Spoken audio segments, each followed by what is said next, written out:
Apart from yourself, obviously, who do you rate as the number one light heavyweight in the world right now? Who do you think's the number one guy? I like Hopkins. I think Hopkins is still, you know, a class act when he puts his mind to it, and when he needs to pull out a performance. I think he produces the goods. You know, and Trevor's Cloud is dangerous. Jürgen Bremer, he's one of the most dangerous in there. And I think I'm the youngster coming through who could be the best of the lot, really. As I'm sure you know, Enzo Macarnelli's making a comeback light heavyweight. Yeah. Already the internet is full of rumours about yourself possibly fighting Enzo in your first title defence here in Wales. Yeah. How do you feel about that? Obviously he's decided to come down to light heavyweight. Probably, you know, because he thinks I'm going to be world champion now, and you know he probably wants a shot at the world title. You know, he's obviously not going to get the opportunity at cruiserweight, so he, you know, being Welsh, probably hope that he's going to get the fight with me. But I think, provided I beat Bremer, you know, I've got, you know, a lot of big fights out there for me.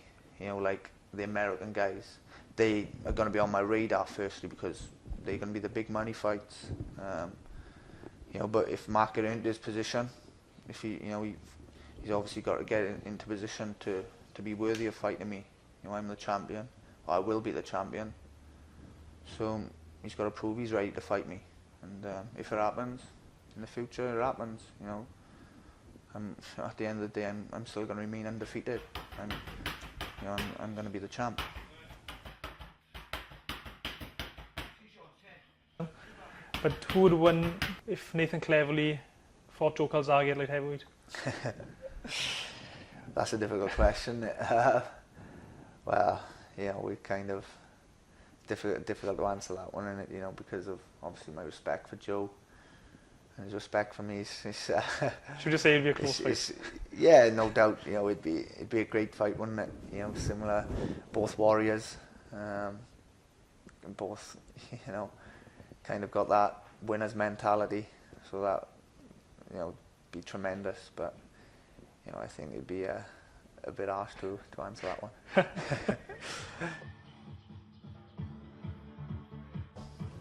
At times, it appears you'd rather stand and fight out in the trenches, as you mentioned, rather than using your boxing skills.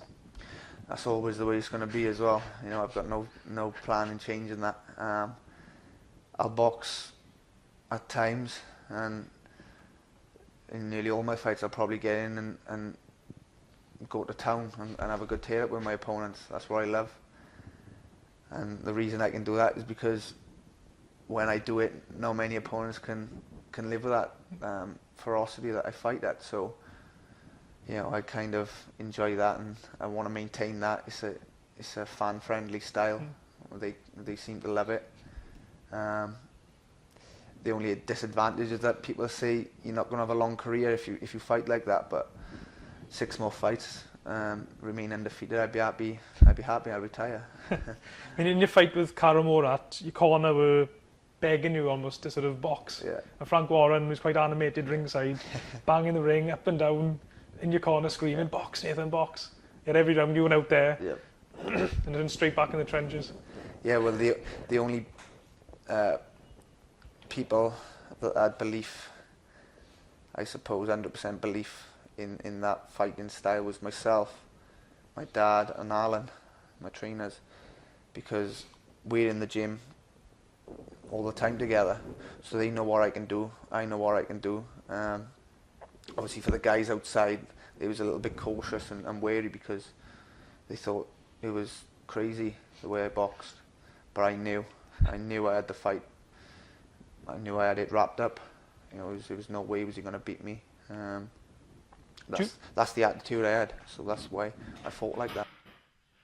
Well documented, you got a highly educated, you got a degree in maths from Cardiff University. So a lot of people would ask the question, why have you chosen one of the hardest sports of all to make your profession? Yeah, that's a great question. I could have a comfortable life outside boxing. Just use my academic background, get myself a nice job, well paid.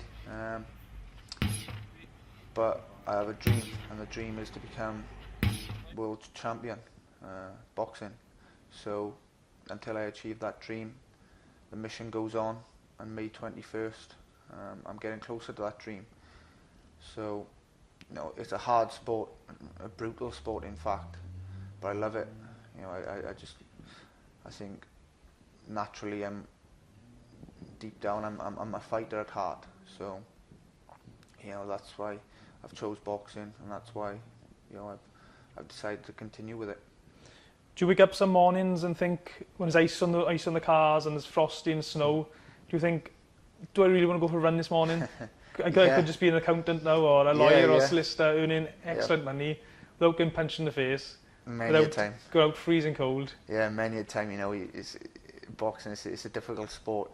It's a solitary environment. You wake up some mornings, and because it can be extra difficult for me because I've got something else in life rather than solely boxing. So sometimes, you know, I think, you know, here we go. I've got to get switched on mentally, ready to push your body again in training, where I could have a comfortable life, earning nice money outside the sport. But you know, that sport at the top level, that's the pressure you face, that's the difficulties. But overcoming those, it's just such a great feeling. And overall, I just love the buzz of pushing my body, of winning, remaining undefeated, and becoming a champion.